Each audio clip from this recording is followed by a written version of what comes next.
If you enjoy truthful and heartfelt conversations to inspire you to become a better version of yourself, empowering stories will help you.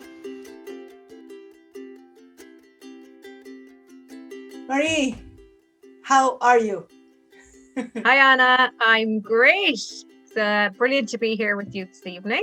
I said I'm looking forward to our chat. Yeah, me too. Actually, when I say, how are you? It's like, I've been waiting for this the whole day, and now I'm stuck for words. It's always the way. It's always the way. Don't worry. Don't. So yeah, I met Marie through LinkedIn and we were chatting, and she lives in Ireland as well. And it was like instant recognition of this woman is vibrating just like me, and there are so many things that we can share, and we could be talking for hours. Actually, she threatened with coming to the program and speak for 10 hours in a row. Yeah. We Yeah. had agreed that she will come here 20 times. Yeah. So that's Yeah. easier on our audience. Marie is a mindset coach, which I love, and an international mindset speaker. And with my own words, what she does, and she can correct me, is that she works with women who are making a lot of money. They're very successful in their business, but somehow they feel like guilty, or is this enough? Imposter syndrome, all that kind of thing that we tend to think about when we think that we don't deserve it. Overall, us women, we have this thing of, I'm not good enough, I don't deserve it. And that's where Marie can help. Is that so, Marie? That's it. You've got it. Perfect. Spot on. Yeah. Excellent. Would you like to share with us maybe how you became to do this? What was the idea? What's behind, and what's the fire in your belly? Why are you doing it? Yes. Um. I started the business year in lockdown. In 2020, and really and truly, I suppose I had been on a journey myself first to discover what my purpose and what my path was, because I suppose I was in that catch 22 of having a really good corporate career, having a good salary, all the freedom and ticking a lot of the boxes. But it just wasn't fulfilling enough. And I kept asking myself, well, there has to be more.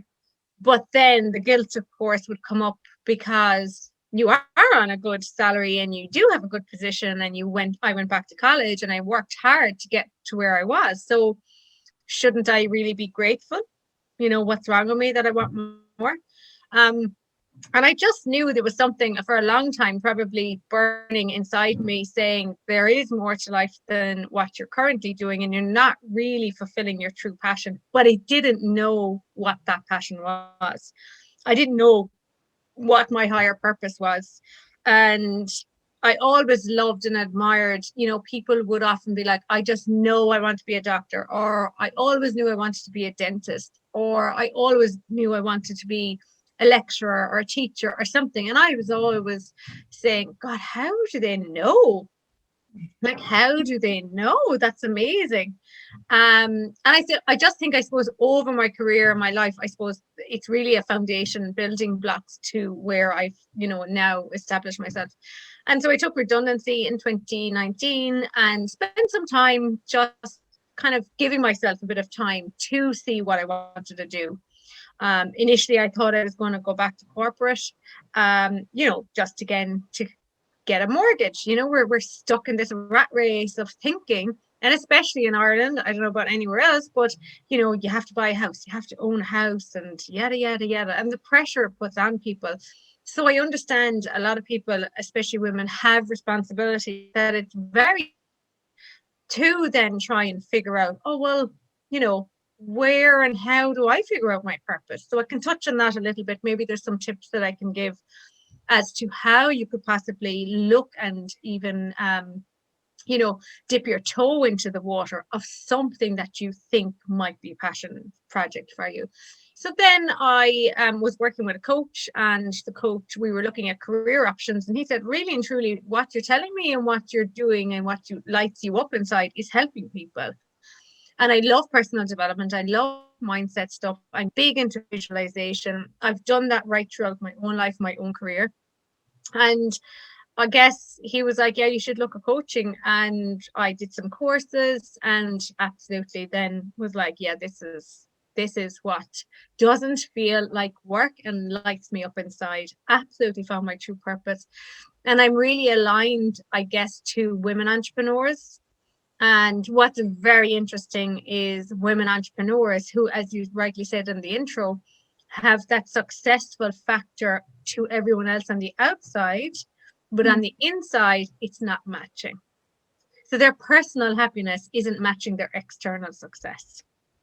And it was quite fascinating when I'm working with my private clients, how much this affects them in their daily life.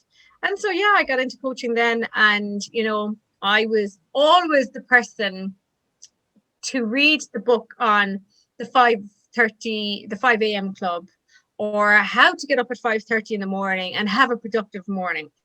So I was always that person who wanted to be getting up in the morning and doing a routine and having a bit of exercise or doing something for myself.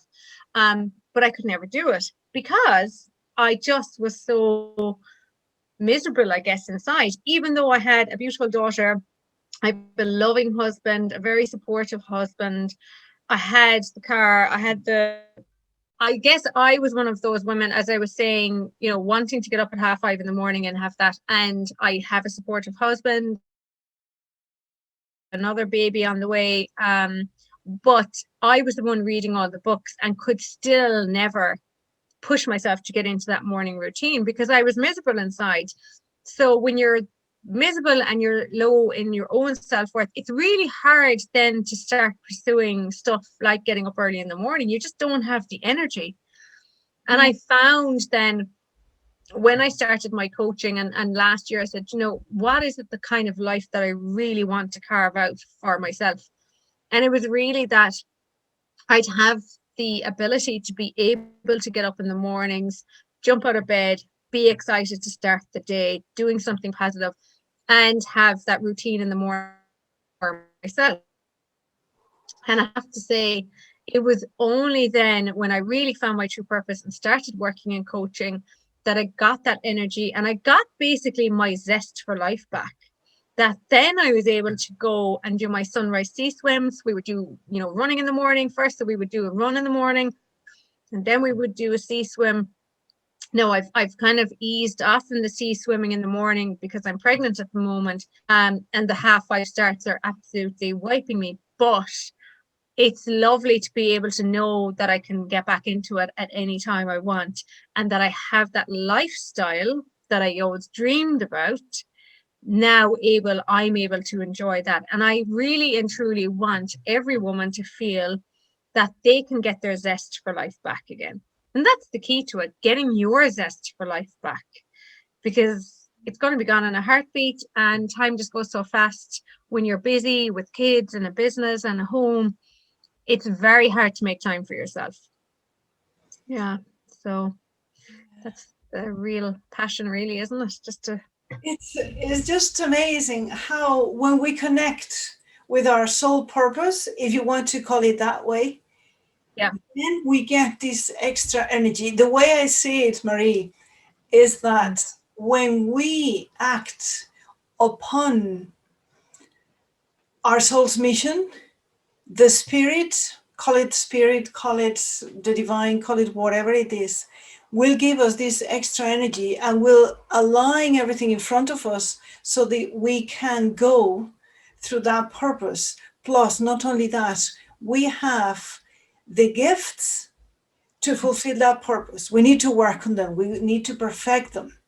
Let's say that somebody is born a writer. To be a writer, obviously that person needs to learn grammar and learn to type and learn certain skills to perfect yes, it.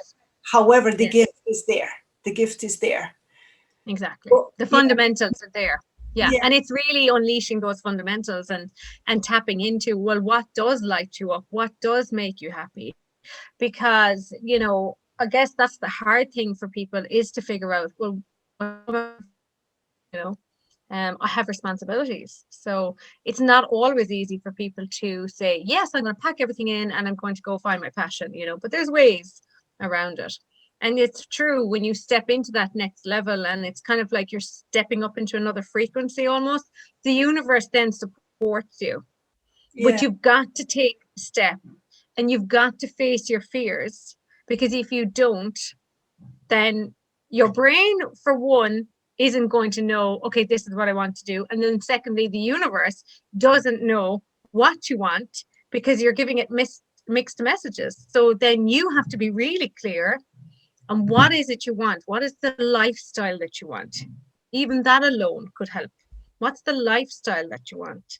What does that look like? And you kind of have to map it out in the mornings, what your day would look like. I wanted the freedom of, if I want to take my daughter to the playground after I do some work, I have the freedom to do it. And I do.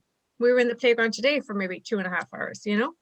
And then we went down to the beach for a swim in the evening. And it's really about, you have to get clear within yourself of what your lifestyle is going to look like and map it out. And the thing to remember is, you don't need to know how. You don't need, just be clear and get comfortable with, okay, this could actually happen. And then you take action. So whatever pops up in front of you, it'll show a sign. And then that's where you have to take action.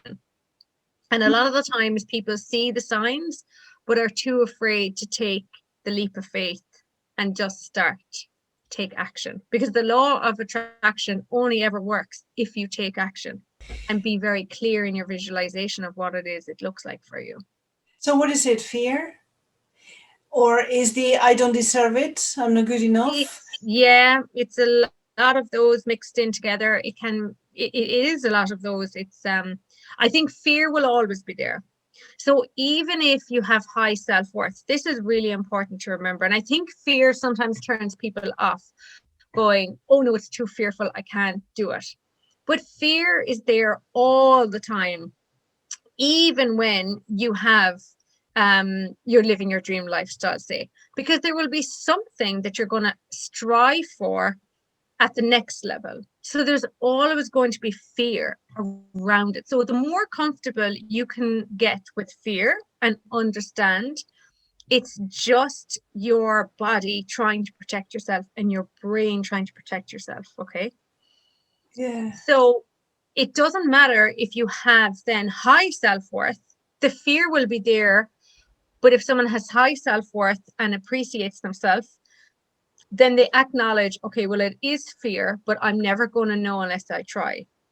The problem is then when you have low self worth and fear appears. And what happens is, fear is just false evidence appearing real.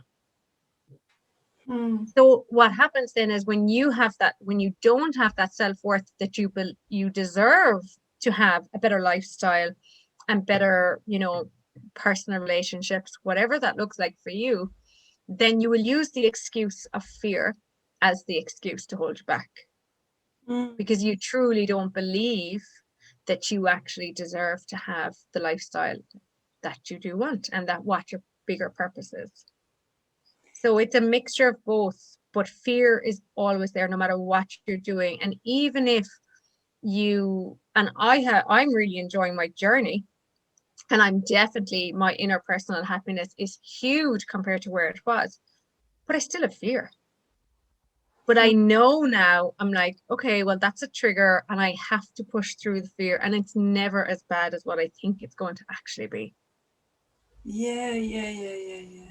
To put it in numbers, let's say that fear is always a number 5.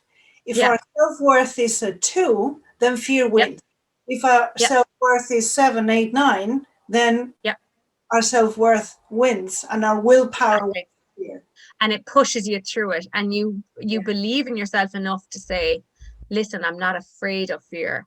And you have to remember, it's just your brain from a protection point of view. It's coming from your limbic part of the brain. You're in your fight or flight anxiety state.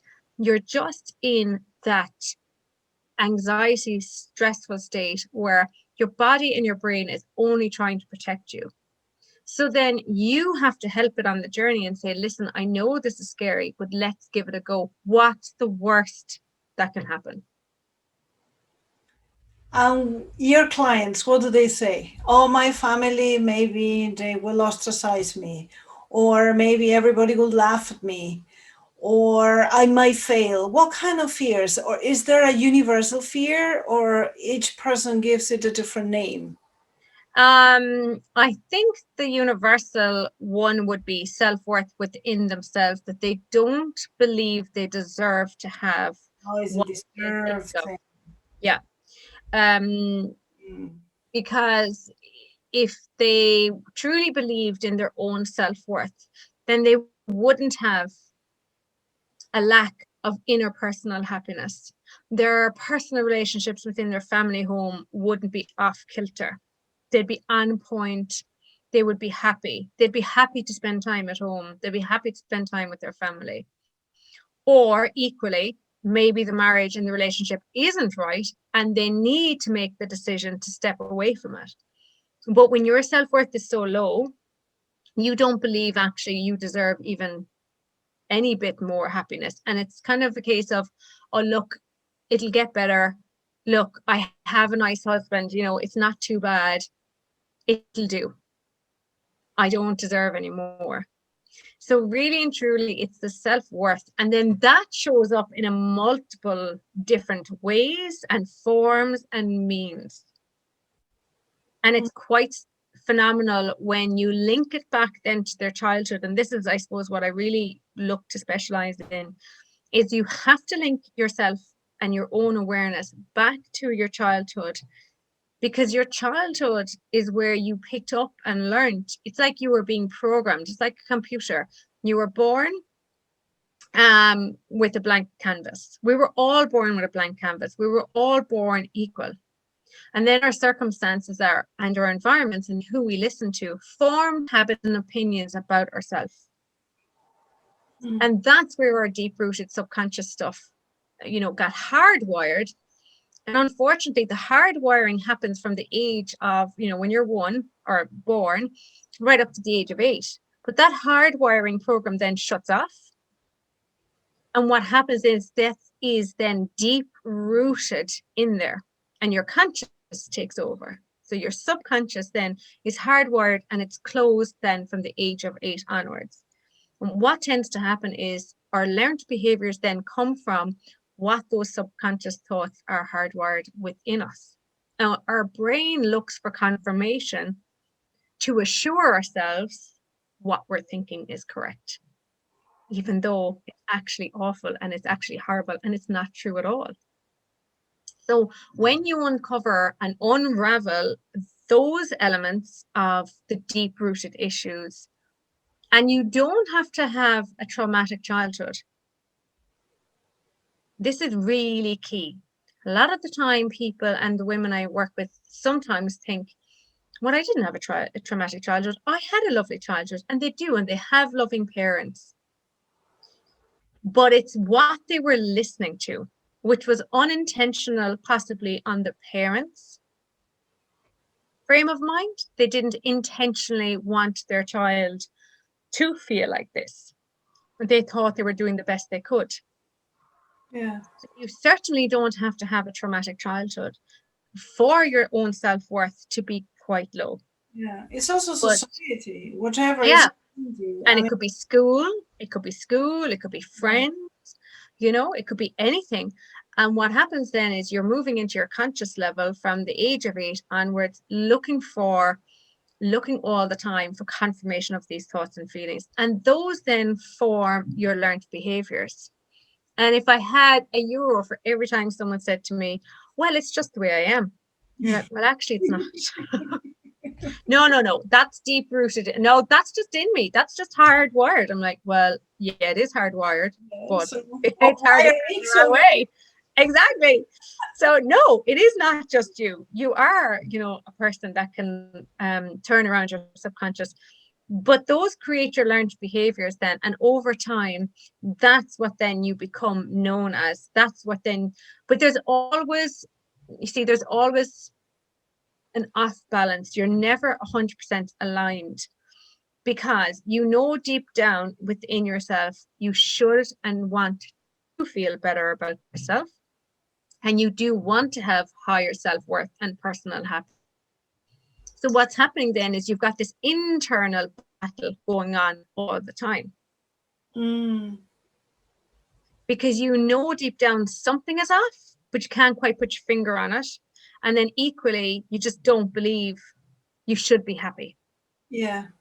But well, like, yeah, everyone else is happy. I should be happy. And then it's this vicious cycle that goes on within your inner critical voice that you're then playing over and over and over in your head. And it's like you have the little bad devil and the good devil. And one person is telling you, yes, you deserve to be happy. Yes, you do deserve to achieve your dreams. And the other is like, well, no, you don't, because you're not going to be capable of that. Who's going to hire you? Who's going to do this, and this for you? Who is going to be the person that, is going to support you?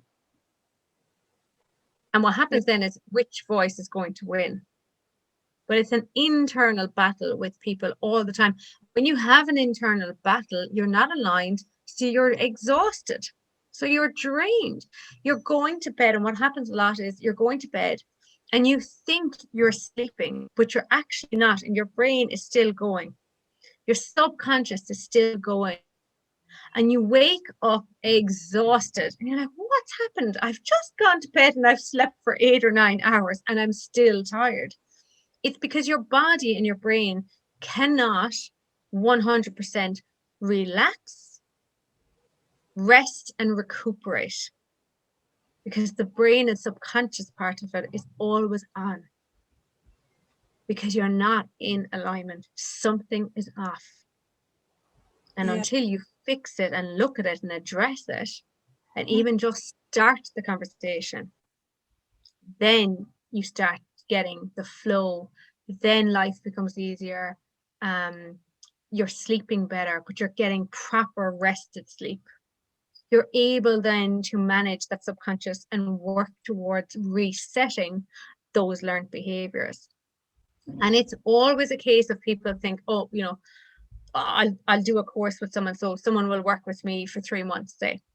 And actually, it takes a lot longer sometimes, but you're always growing. You're always developing your own personal development and your own mindset. And really, for me, it's all about enabling women to master their own mindset and understand what is their flaws, what are their inner critical voice saying to them, what are their triggers.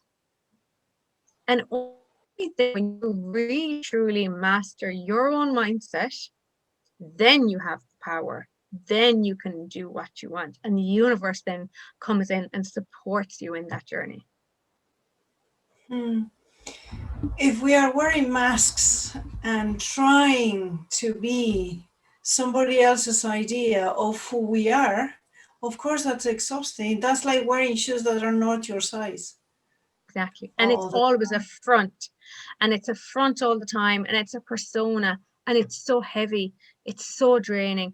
Like, one of my clients was like, oh my God, when she released, everything that was really truly going on, she said, I just feel 2 stone lighter. I feel like the weight of the world has lifted off my shoulders, because for once she was being honest, not with me, but with herself, Yeah. and facing the truth. Because when you're in denial, that's another way of your brain protecting you and trying to just protect you from the unknown. So it keeps you in your comfort zone. And when you're in denial, you're in this phase of self sabotage all the time. And it is draining. And that's the reason you struggle to get out of bed in the morning. That's the reason you wake up in the morning after a full night's sleep and you're exhausted, Yeah. because you're I carrying remember around a those. different persona, and Yeah. it's awful.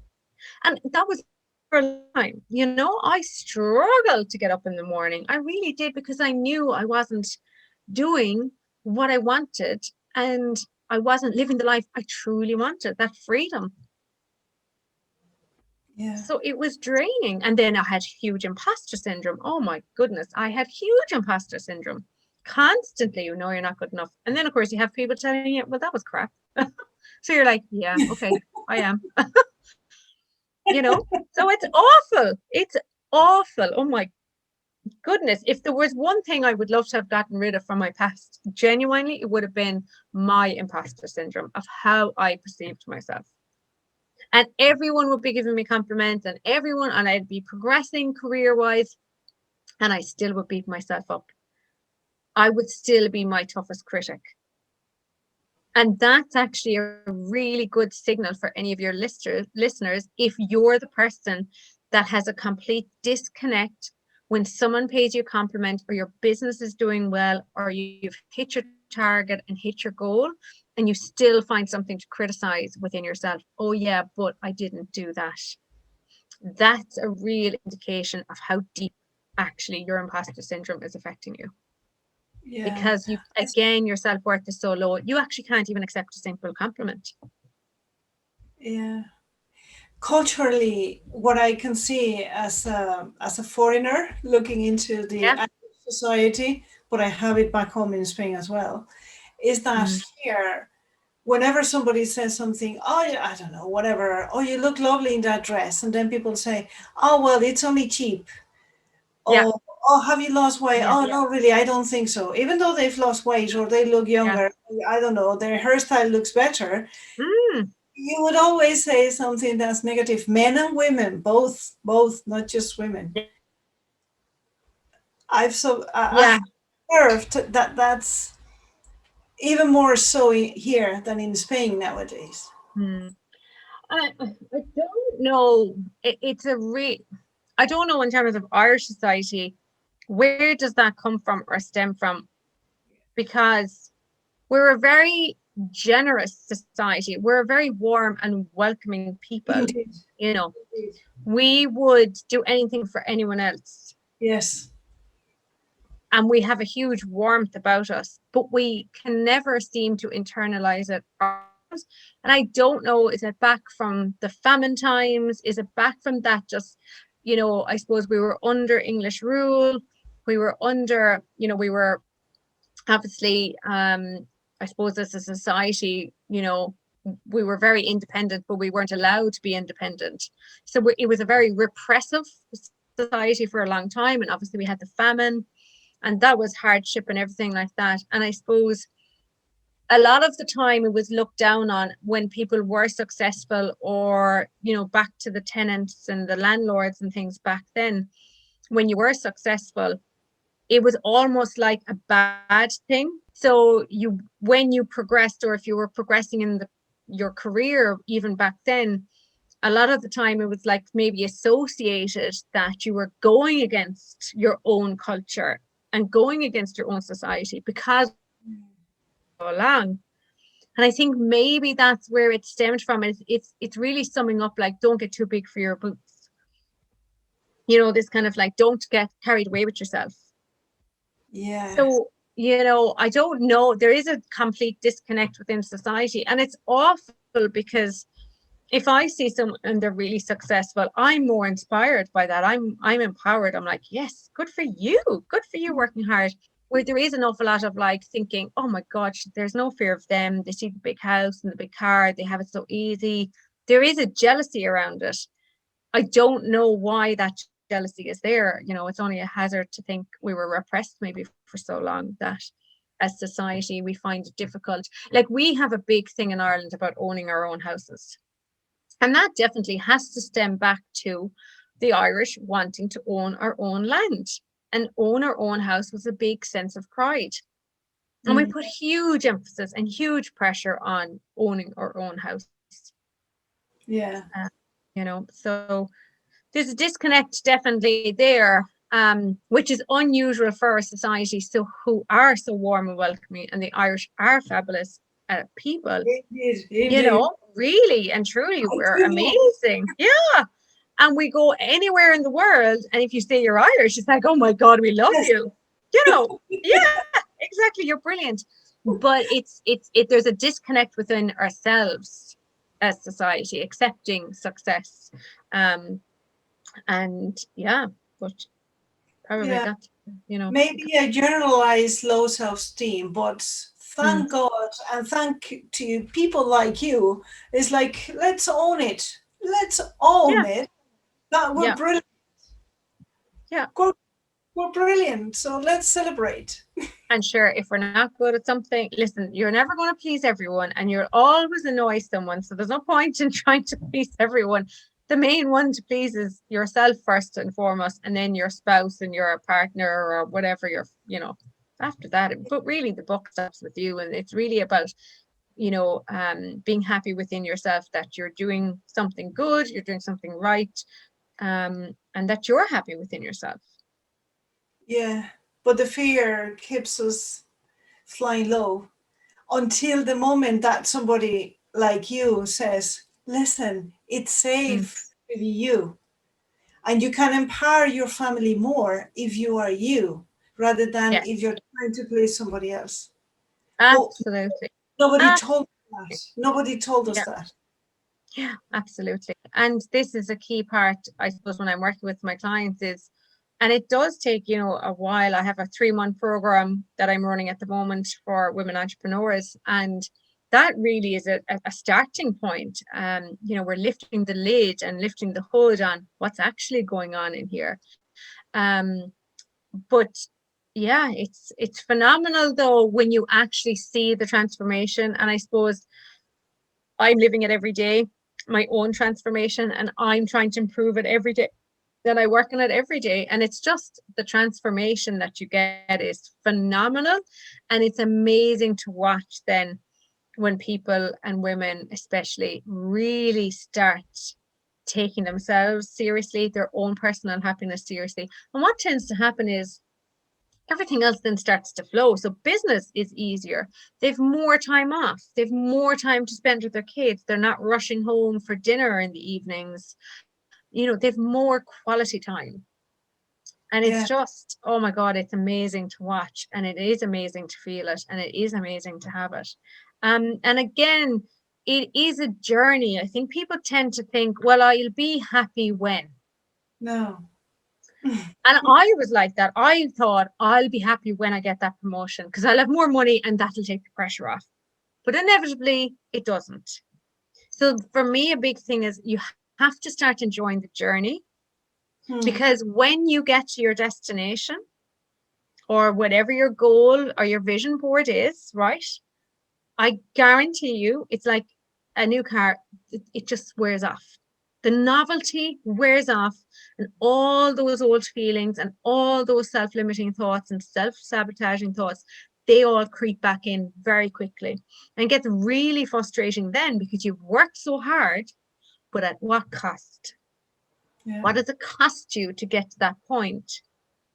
And who have you impacted in the wrong way or that it could be so much better? So you get to the destination and they often think, oh, I'll be fine when I get to the destination. And you don't. But No. there's something you have cost to your life that you then get to the destination and you're like, God, was it really worth it?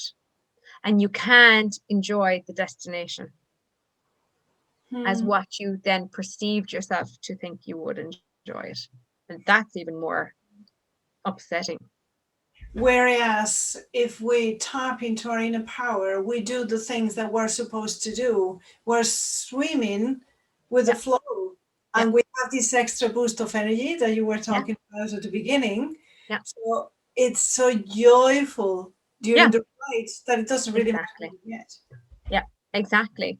And then what happens is you end up getting to the destination an awful lot faster most of the time.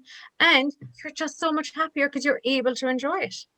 And then you go to the next thing and you push yourself again and you develop again. And Yeah. your business is a really key thing for business women, especially business women who might be listening to this is your business. will never outgrow your personal development. I love that phrase. Say it again. Your business will never outgrow your personal development. Yeah.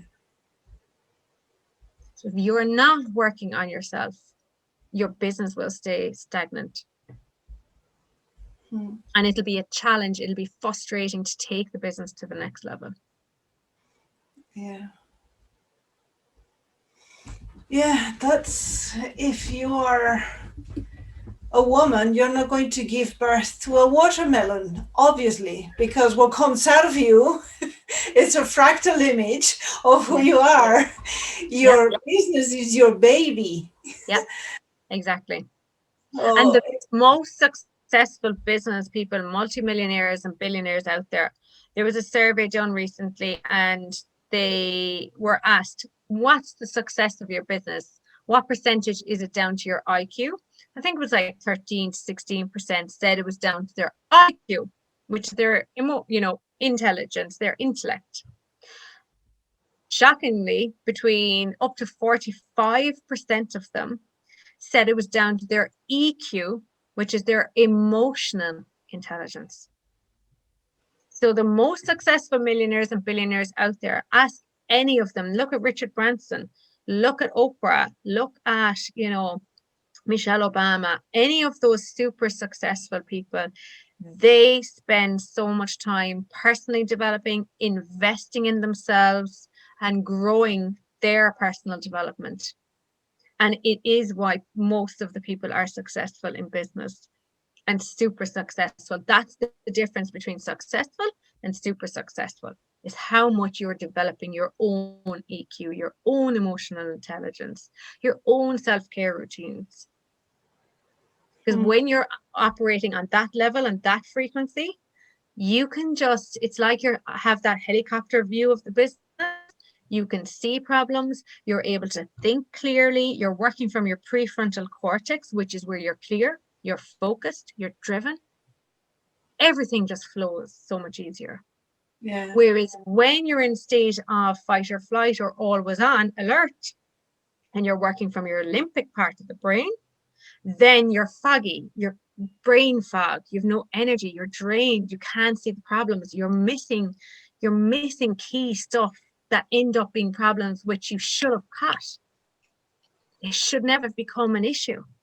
Your teams aren't happy, customers are frustrated, your home life is frustrating, you're not happy, you're tired all the time, you just have no energy.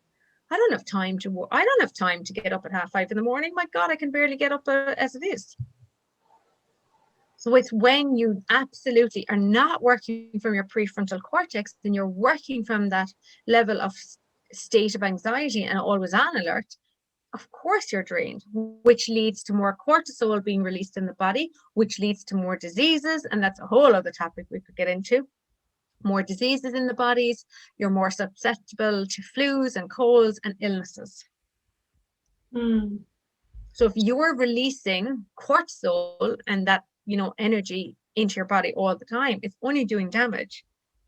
Whereas if you're releasing the happy hormones and you're releasing all those good ones, well, what's that going to do to you? Yeah. And that's just basic understanding. I'm not a medical doctor and I've no scientific background on it, but that is just basic physiology. Yeah. And how to get there, it could be as simple as breathe deep. Yeah. And focus on what you're doing right now. Yeah.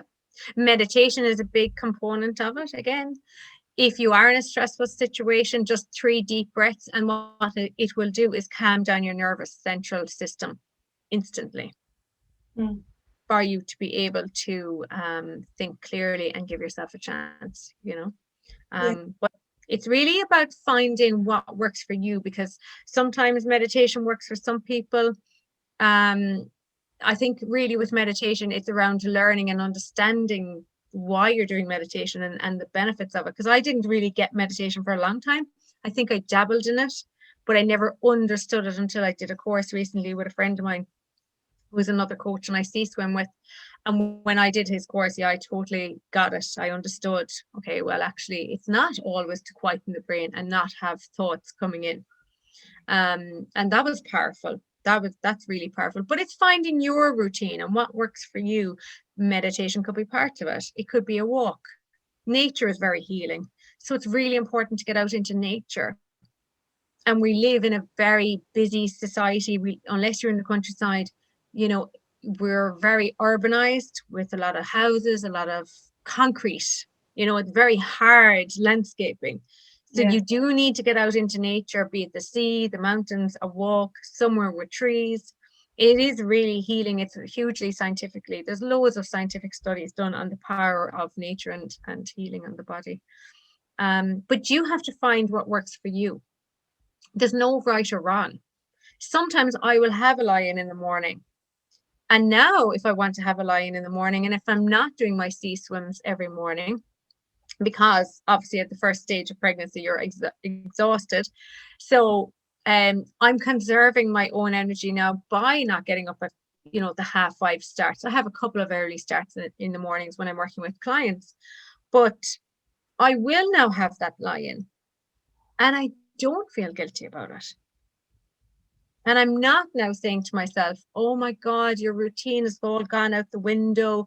Like, you have to be flexible and you have to adapt with what's happening with you at the moment within your body and within your environment. So for me, when I was pushing myself to keep doing the 5:30 early on in my pregnancy, then that left me exhausted in the middle of the day. And when you have a toddler running around the place at a business to run, that's not going to work. But now I feel so much better that I'm not pushing myself every morning. I'm taking the rest in the morning and I'm able then to be more productive during the day. I'm sleeping better at night and the sea is always there. I can always pop down at lunchtime. I can always pop down in the afternoon. But previously, I would have beat myself up saying, well, you can't stick to anything. You're no good at anything. You can't stick to it. Why can't you keep your routine going? To see the way we self-sabotage ourselves so easily Yeah. instead of listening and understanding what it is we need at this time. Yeah, our body knows way better than we do. We just need Yeah, to listen and to fine tune. listen. Yeah. Because Mm. someday we might need to sleep 10 hours and still Yeah, we'll be tired. So put your feet up. If you need to yeah, work, just put your feet up. yeah, Some other exactly. times, 5 hours is just enough. Yeah, yeah. And knowing that and understanding what your body needs and listening to it and not self-sabotaging and listening to your own inner critical voice, then you just are in flow much better. Yeah, it's do less and accomplish more, as Deepak Yeah, Chopra you said so really do. many years ago. So many years You're ago. much more productive. You're much more productive. Yeah, absolutely. And society is busy. I suppose that's the good thing with COVID and what has it taught us is how to slow down, is how to appreciate the small things. We don't need to be constantly going here, there, and everywhere and appreciate our own home and our own space and enjoy it. Indeed. Marie, as you said, we could be talking here Yeah, for we could. 20. Absolutely. The two of us are so passionate about it. Yeah. But I think you're so passionate about it as well because you have come through this yourself and you've seen the difference within yourself. So you know the power of it and the intense transformation that's available to people. And for me, it's if I can help 1 million women get their zest for life back, oh my God. But if I can only help one person today get their zest for life back, well, that's phenomenal. And it Yes, really is because, about getting your zest back. sorry, that's right, because that woman is going to, by example, to have a ripple effect. Exactly. And if that woman is Yes. a mother, her kids will Yes. never be the same. They will understand that Yeah. because they've lived it. So it's ingrained in them to And tell. they see it. Exactly. They've lived it, they see it, they understand it. Yeah. And And then by, you're a better role model for your children oh, yeah, yeah, yeah, yeah, yeah. because you can't fall into the trap of saying, well, I want better for my kids, but I don't want better for myself.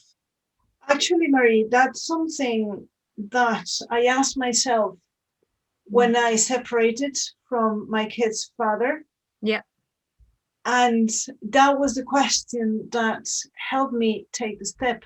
I Yes. had that fine husband, Yeah. loving person, beautiful human being, Yeah. excellent father.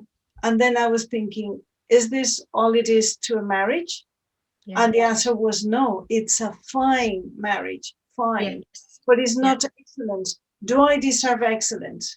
And I Yeah. said, well, not really. I mean, like my father was beating my mother, and he was Mm. drinking, and she was this and she was that, and I saw all that.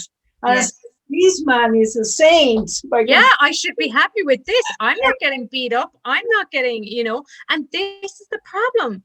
People are trapped in this society that, well, I'm not getting beaten up. He doesn't speak badly to me. We have a nice relationship. Yeah. Well, that should be fine. I I'm have like, freedom. I can come yeah, and go. I can yeah, work out but anything. that's a bigger trap. Yes. But then the question was, what is Mm, it that I want to teach my kids? That they exactly, should settle or that they should seek for excellence? And exactly. that was why I took the step that I took. And that's a powerful question to ask yourself, a really powerful, because we can lie to ourselves because we're pros, we're professional at lying to ourselves and being in denial. But when it comes to lying to your children, we can't do it because you want the best for your children, and there is no way in the future if your children turns around to you and you see what's happening with your children, just settling, being in an okay marriage, and you turn around to them and you ask them, well, you deserve better. And they'll just say, well, why? You didn't do anything about it. You Exactly. don't think you deserved the happiness, so why should I? And then again, it's a cycle that evolves, and it's generational stuff that people are creating. Generational. You're not just talking your life, you're No. talking your kids' life, your grandkids' life. It's generational impact that Yeah. people are really, we are responsible for. Hmm. Yeah. And I can What a see, powerful question. oh, yeah, indeed. And I can see it now. And because there was no Mm. resentment or nothing, we have a wonderful relationship, all of Yes. us. Yeah. All of us. But Which is overall, brilliant.